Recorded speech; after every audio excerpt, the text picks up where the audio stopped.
Well, they're at it again. I predicted this would happen. Is this because I'm more intelligent than anyone else? Hardly. Others predicted the same thing. How did I manage it then? Was it through my reading? I read history. I read science as best as I can understand it. And that helps when it comes to knowing what the truth of mask wearing is. And I keep well away from corporate and social media, those corruptors of modern society. But I don't think that had anything to do with it. I simply used common sense. And using that, I can read situations. What am I talking about? Well, the probable reintroduction of masks and vax mandates here in the US in the upcoming months. For me, it wasn't difficult to predict. Why let a good crisis go to waste, right? Not forgetting the 2024 elections are just around the corner. How convenient. These people are so predictable, it's hilarious. Or it would be if it weren't so scary evil. Of course, the bigger problem is the complicity of the public at large, the moo cows among us. Their compliance, their conformity, obedience, conformance, submission, uniformity, adherence, their agreement. I've said in previous videos that the greatest threat to man is not pathogens, microbes or disease. It's man himself. This is, of course, quoting Carl Jung. Now, if you're good at reading patterns of behavior and understand the dark psyches of the major players, and that includes our politicians, then predicting their future actions become easy. You see, they're not particularly intelligent, just predictable, corrupt, and power-hungry. They will repeat what has worked for them in the past. So what are we going to do about these psychopaths, these sociopaths, these narcissists? Because that's what they are. Ralph Waldo Emerson, American essayist, believed that to flourish as a society, we must be nonconformist. You see, we limit our potential and we leave our well-being, both physical and mental, in the hands of social factors that are beyond our control if we just blindly adopt other people's viewpoints and belief systems, especially in a world gone mad like ours. And this is, of course, what the corrupt media wants us to do, to comply. It's their job to encourage connivance with the system. This is why I avoid them like the plague. So let's take a good look at this problem a little more closely, shall we? I'm the Grumpy Grandpa.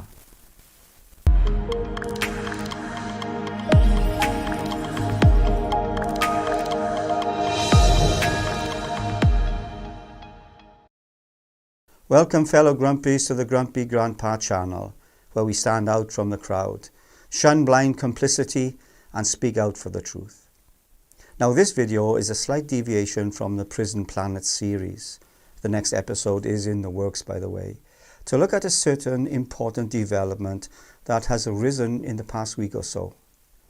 And that's news of the likely reintroduction of mandates due to a new COVID variant. Now, I didn't feel I could let this pass without commenting on it and suggesting what we freedom-loving folk can do. Now, the obvious question is, do we conform or do we make a determined stand against the tyranny of our age? Now, a conformist is someone who lives their life in accordance with the prevalent norms, values, and ideas of society. But to do this is to let the constraints and paradigms of that society define who we are. Now, most of us adopt conformist behaviors without stopping to think about them.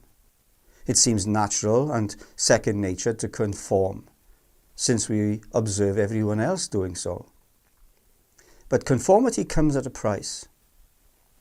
In any society, Only a few character traits, which may be good in and of themselves, are valued by conformity trends, while many others are looked on with disdain.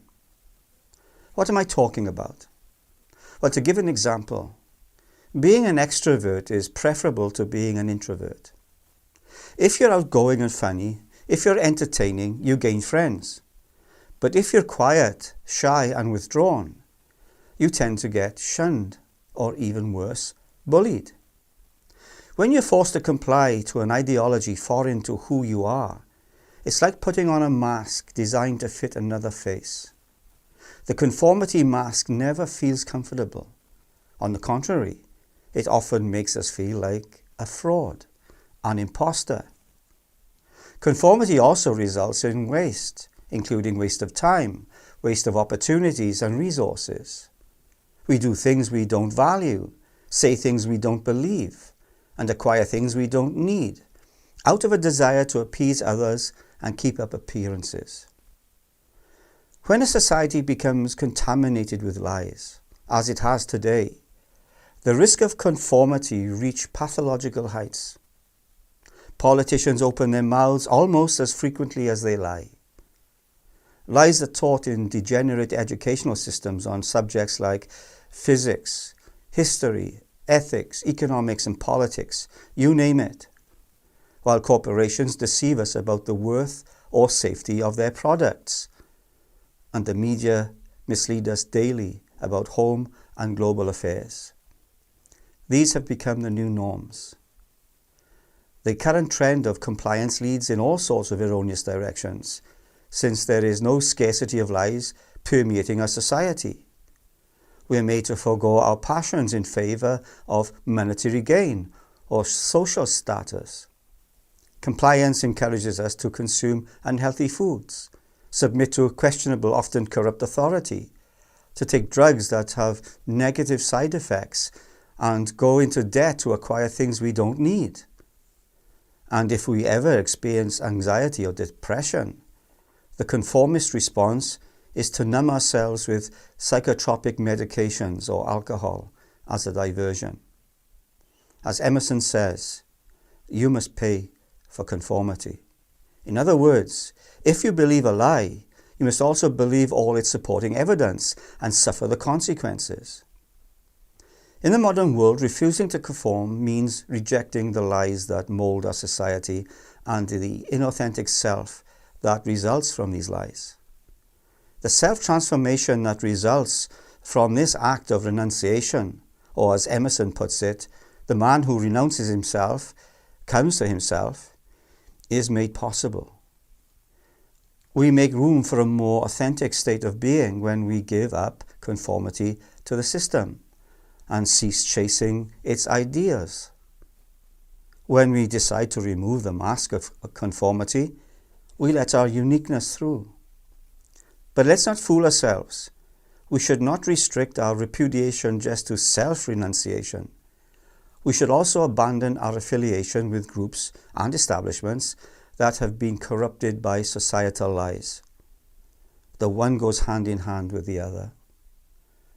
Facing the ideal balance between nonconformity and remaining in society, we must have the ability to coexist peacefully with others without feeling an excessive urge to win their approval or imitate their bad habits. Now, this is achieved if we maintain our independence while maintaining our empathy. Remember, authoritarianism has no empathy. Politicians and heads of corporations are usually devoid of this essential emotion. But we can make a difference if we show others we care, but are not willing to compromise our authenticity. The sad fact is, few people choose a road of nonconformity as a means of escaping modern society's disease, even though many are aware of it. Fear, or more specifically, a fear of mockery and rejection, is one explanation for this. The nonconformist must overcome this fear, or at the very least know that one can take a positive nonconformist stand even when overcome by fear. This is where true courage lies. Living in accord with popular opinion is simple in today's environment. You just go with the flow. Living according to one's own conviction is simple when we are alone. There is no one there to call us out or criticize us. The courageous man or woman, however, is the one who maintains the independence that comes from privacy amid a crowd with absolute serenity. Recognizing the positive aspects of learning to deal with ridicule and rejection allows us the chance to confront our fears head on, and it occasionally allows those who treat us with contempt to reveal aspects of our personality that those who care about us are all too often hesitant to bring to the surface. We can use the criticisms of others as a driving force that propels us to greater heights, even if it is not positive and is motivated by envy or lies. We can still use it to our advantage. We can master the art of nonconformity by learning to overcome our fear of mockery and rejection. However, that isn't all that's needed. Laziness is another obstacle that keeps many from choosing the path of a nonconformist. It takes a lot of effort, discipline, and ruthless perseverance to carve out our own path through life. Once the nonconformist chooses a worthwhile goal, he or she stays committed to it and is not deterred from it simply because a group of conformists don't like it. We are in a war, whether we like it or not. The totalitarian is coming for the freedom lover. Conformists are creating a diseased society by living according to lies.